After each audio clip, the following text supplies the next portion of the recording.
You gotta see it to believe it. We found the perfect road trip, where small town charm meets culinary masterpieces. God, stop! Mom, stop me! It's all about farm to table, ribs that will knock your socks off, farm fresh ramp risotto, and sophisticated Swedish meatballs. Oh, woo! So load up the family because this may be my favorite place in the tri-state. Plus, Tabari's got serious game making lobster Twinkies with duck fat tarragon popcorn. Yeah! So come on, people, let's do this. Woo! I am a trained professional, you know. Mommy, the New York starts right now. Walking around and feeling fine. Sun is shining in my face. Crossing the street, cars are passing by. Thinking how I love this place. Can you feel the wind in your hair? I look out for you, I'll be there. Named one of the best places to live in the Hudson Valley, this city combines small town charm with big city flavors. So today, we're hanging in Hudson. Located in Columbia County along the eastern bank of the river is where you will find the absolutely charming city of Hudson. Just 2.5 hours from New York City, full of amazing architecture, great restaurants, and an abundance of both art galleries and antique shops. This is one of our favorite getaways. But before we get to all the fun, let's get our facts straight. Now, according to Hudson's historian, Henry Hudson was probably the first European explorer to visit the site of what is now the city of Hudson in his ship, the Half Moon. In 1609, Mohegan Indians inhabited the area, then the Dutch arrived in the 17th century. They named it Claverick Landing, and it served as a port for the surrounding areas. The landing contained only a few stores, wharves, and a canoe ferry. During the Revolution, a group of whalers from Massachusetts and Rhode Island were seeking a safe harbor for their vessels because of attacks by the British Navy. When they saw Claverick Landing with its high bluffs, deep waters, and 2 bays, they purchased the land in the spring of 1783. This group of settlers called themselves the proprietors, many of whom were Quakers. They made a pact that bound each individual to settle here personally or sell his holdings to the others. And in 1785, the city of Hudson was chartered. It was the 3rd city in the state of New York. During the Industrial Revolution, Hudson began a transformation from a seaport to a small industrial city. While there had been grist mills, tanneries, foundries, and breweries in early Hudson, the railroad enabled new industries to take shape in the 19th century. And while Hudson has had its economical up and downs, these days it is where some of the most inventive chefs have set up kitchens, making it prime real estate for culinary adventure seekers. Our first stop is right on historic Warren Street. If you are looking for a restaurant worthy of a road trip, you will find it right here at HUDSON Food Studio with one of my favorite chefs, Dave Chicane. We cook a lot of food from scratch.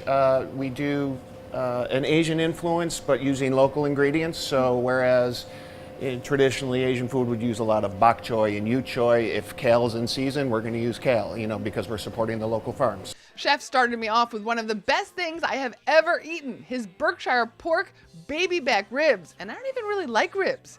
Until now, that is. We have cinnamon and cumin and coriander and pepper and mustard, and the list goes on. A little bit of fennel.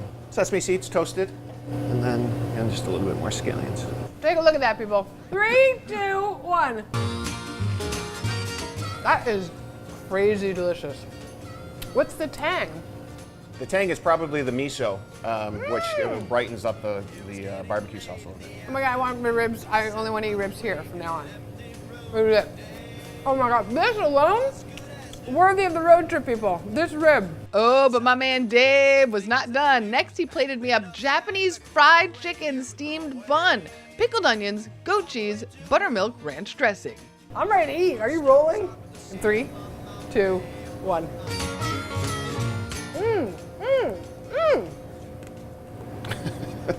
Your food is amazing.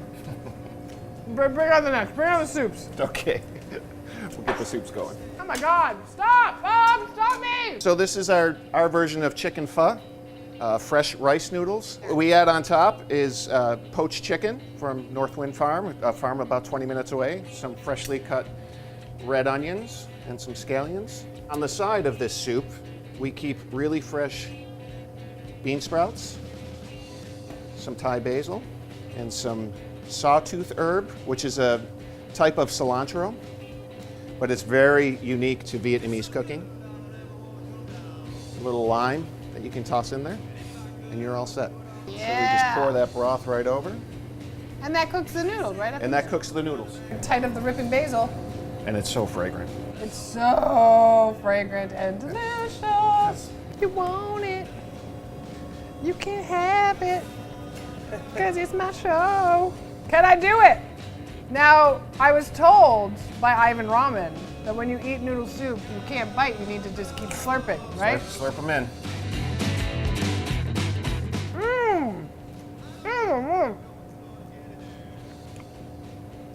And that's breakfast. That's traditionally, yeah, they do savory breakfasts in Vietnam, so. Uh-huh. That was a good slurp. Thank That was you. a good slurp. I gotta hold my face. Yeah, but that's I'm part of it. covered in basil and soup on my face. And last, but certainly not least, a dish chef simply calls Big Bowl of Noodles. But simple, it is not. So it's a pork broth made with local pork bones. It's also a chicken broth that we make separately, and we add it. We blend them at the very last minute, so it does brighten up the heaviness of the pork broth. Roasted shiitakes, 8-hour braised pork shoulder, little nori, and a little fresh bok choy. Has anybody ever requested a bathtub full of this? Many. I'm not alone. Now, if it's oysters you're after, head down the street to Swoon Kitchen Bar and saddle up, because during happy hour, it's a buck a shuck. But you will not want to stop there, because in the kitchen, Chef Jeffrey Gimmel will knock your socks off with, let's say, bacon-wrapped dates? You cook them in what? And maple syrup. In maple And syrup? that's why we call them meat candy. Meat candy. I like it. All right, meat candy. Spoon. 3, 2, 1. Oh my God. But save room, because it's ramp season and Chef is rocking the risotto. What's that? Ramp puree. Nice. So what do you put in your ramp puree? Ramps.